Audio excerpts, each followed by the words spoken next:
finalmente el presidente de la República se salió con la suya. Se ha aprobado el incremento del impuesto al valor agregado en un punto al 13% y de ser necesario al 15% cuando él lo considere, sin que esto pase por conocimiento o debate de la Asamblea Nacional. Esto entrará en vigencia en los próximos 25 o 30 días.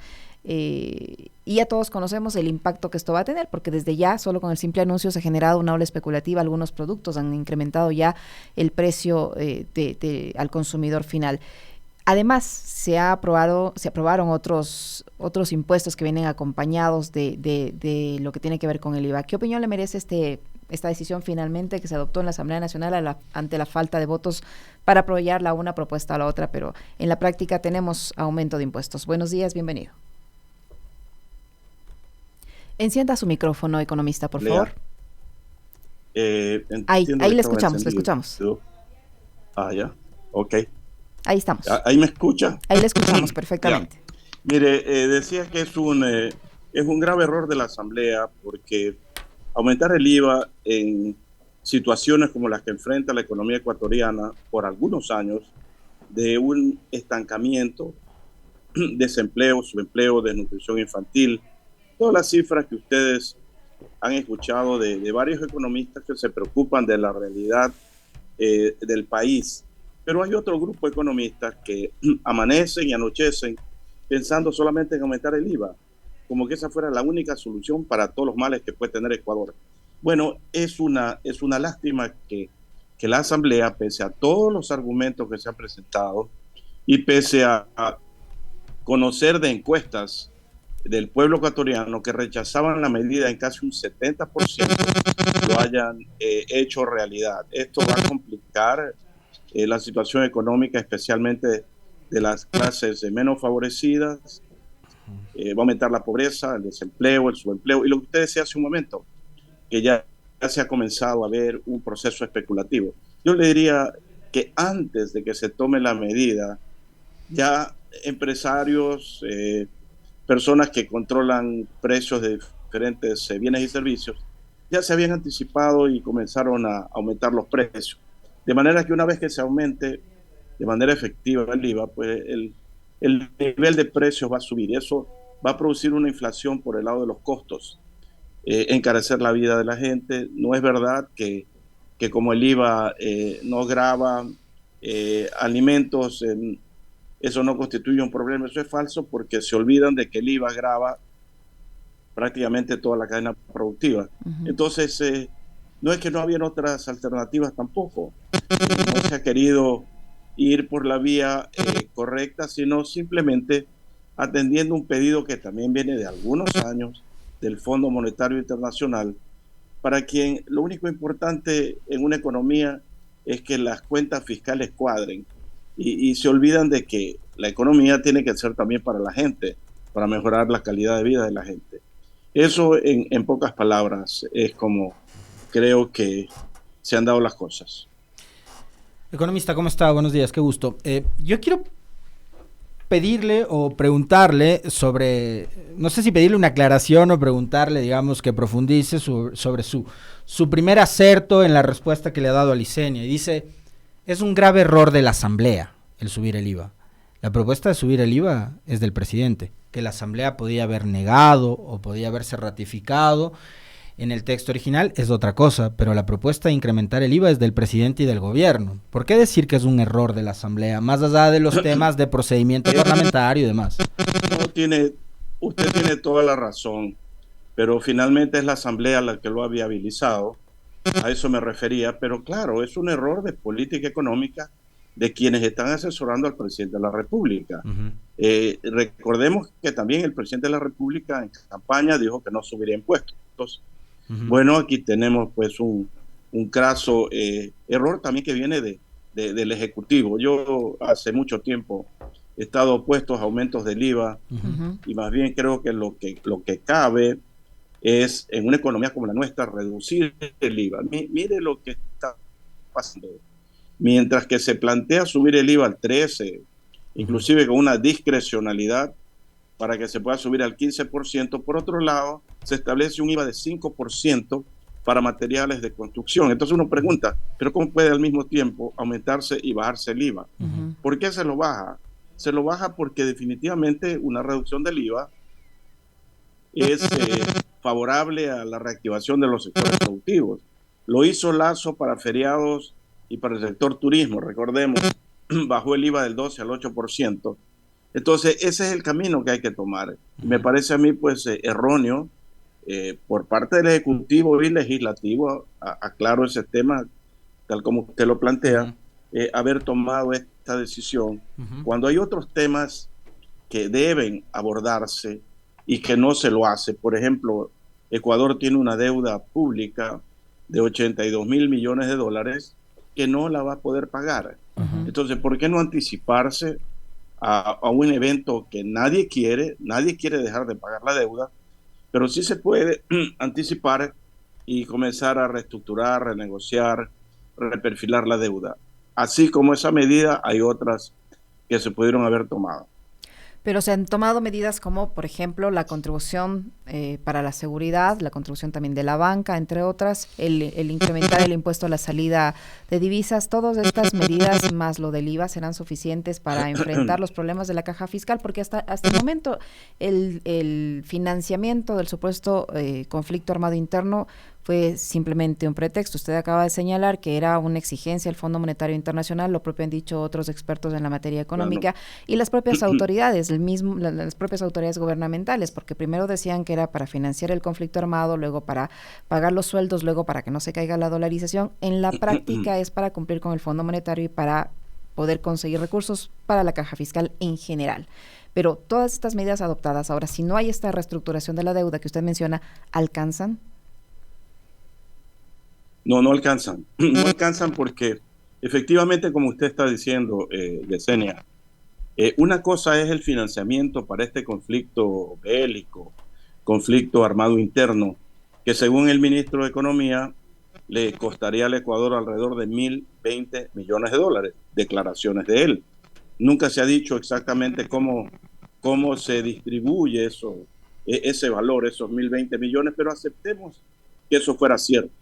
Solo con una propuesta, la de elevar o crear, mejor dicho, una contribución del 3,25% a las utilidades de las empresas, que rinden 540 millones de dólares por año, en 2 años ya producían pues 1.080 millones para financiar ese problema del conflicto armado interno. Es que el problema es que no se transparentan las cosas.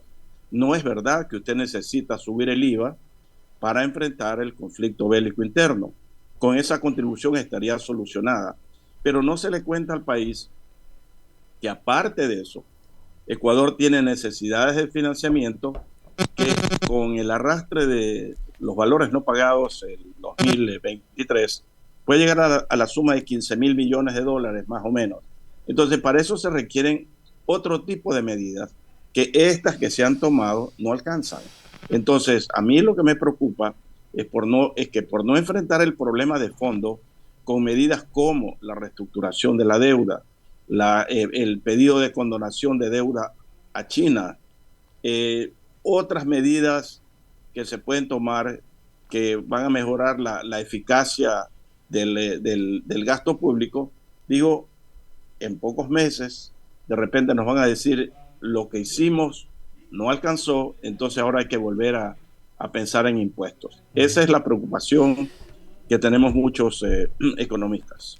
Ahora, la pregunta que quizás algunas personas se harán, y yo me la planteo a este momento y se la traslado a usted, economista, es, con base en los argumentos de quienes sostenían que era necesario incrementar el IVA, más allá de los argumentos también que manifestaban ustedes antes. Por un lado, el famoso tema del conflicto interno, por otro, ese déficit tan grande que hay en materia fiscal en nuestro país. Y el Ecuador está entre los países que más bajo impuesto al valor agregado cobra, cuando está Uruguay con el 22, Argentina con el 21, Chile con el 19, etcétera, etcétera, que deberíamos equipararnos con el resto de países de la región en cuanto al tema del cobro del IVA.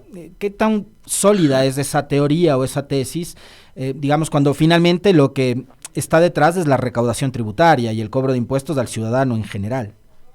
Mire, no tiene ninguna validez ese argumento, porque países que tienen un IVA más alto, Colombia también tiene 19%, Argentina, Uruguay, son países que tienen monedas débiles que se van devaluando, entonces un poco para más o menos mantener el poder adquisitivo de lo que un gobierno necesita en países que devalúan sus monedas, tienen un IVA alto. En el caso de Ecuador, lo que hay que compararse es con países como El Salvador, con países como Panamá, con el propio Estados Unidos. Usted ve en Estados Unidos... Economías dolarizadas.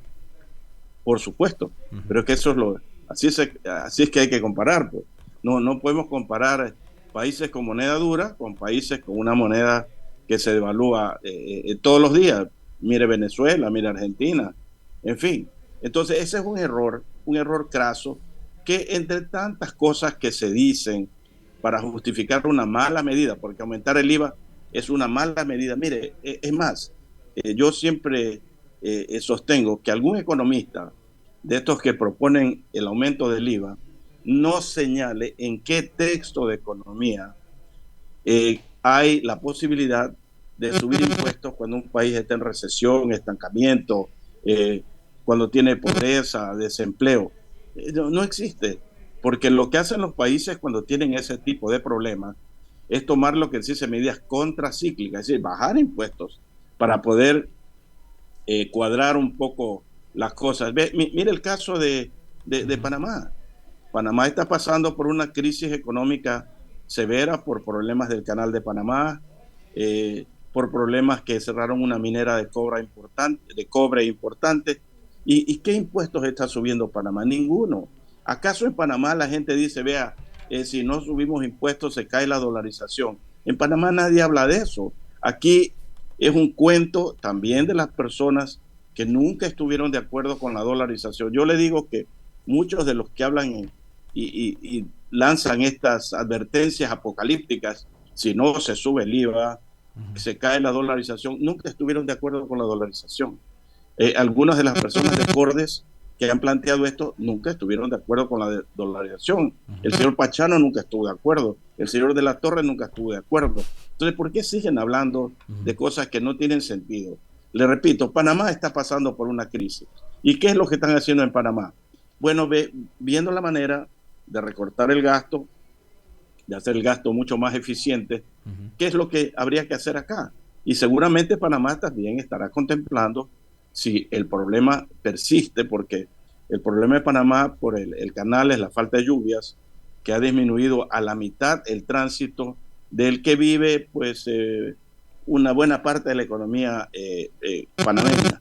Pero de repente regresan las lluvias y Panamá ya no tendrá el problema.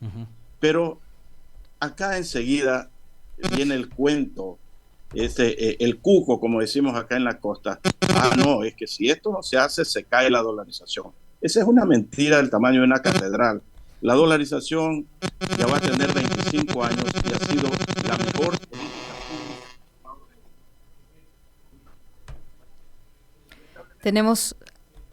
¿Tenemos algún inconveniente con su señal, economista? Vamos a tratar de revisar qué es lo que está ocurriendo, porque se nos empezó como a cortar. ¿Usted nos escucha? Ahí estamos perfectos. Yo quería aprovechar su comparecencia a este espacio de información y de análisis en su calidad de ex gerente del Banco Central, ya que usted hablaba de los cuentos y de los cucos. En los últimos días el Banco Central se ha jactado de haber obtenido utilidades. Se habla que son utilidades históricas que duplican y triplican las registradas en el 2022, en el 2021. Me refiero a las utilidades del Banco Central en el 2023.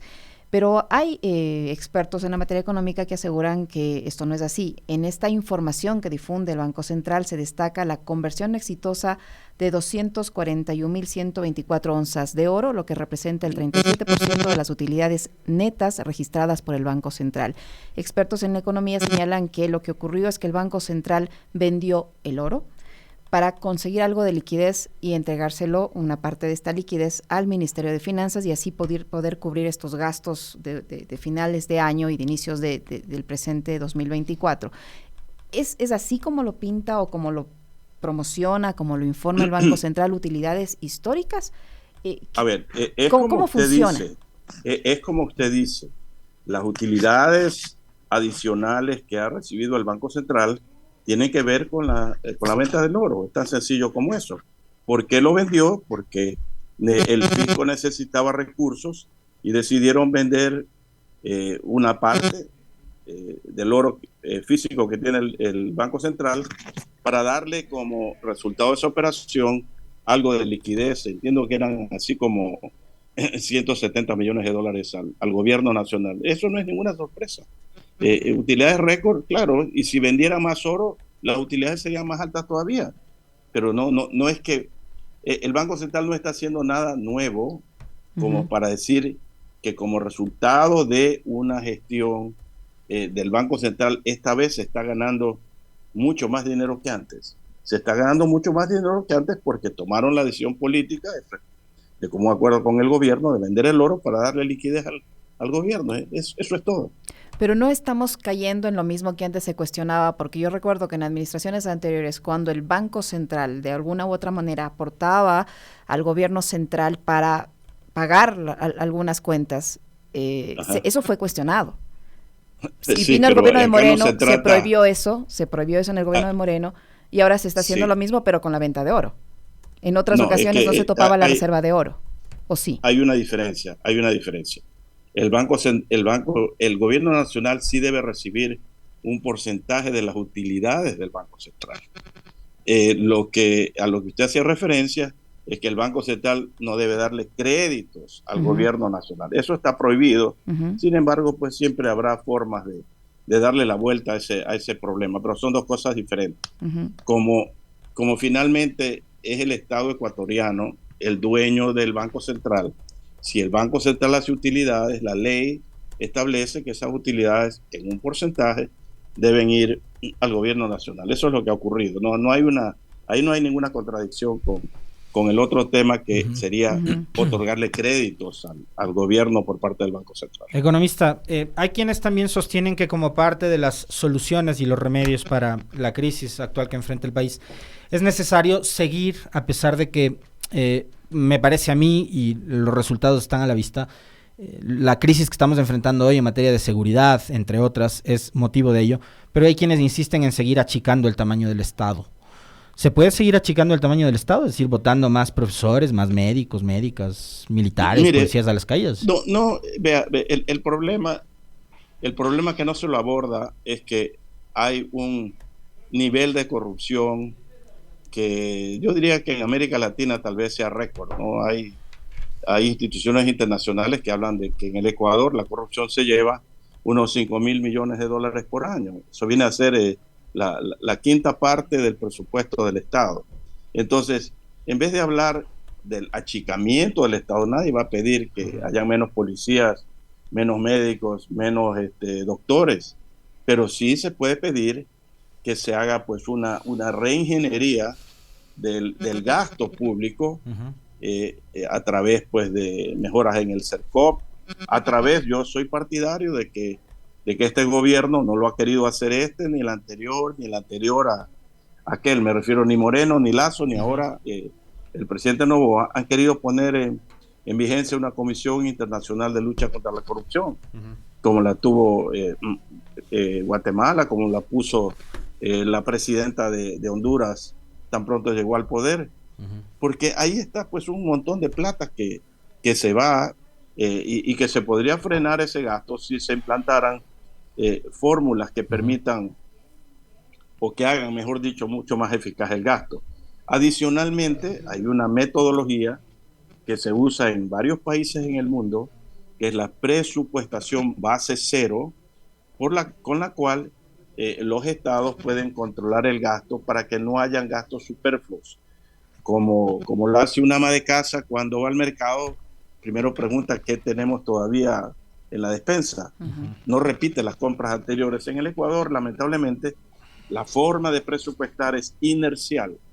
La forma como se presupueste es cuánto fue el año pasado, póngale un porcentaje encima. Esa es una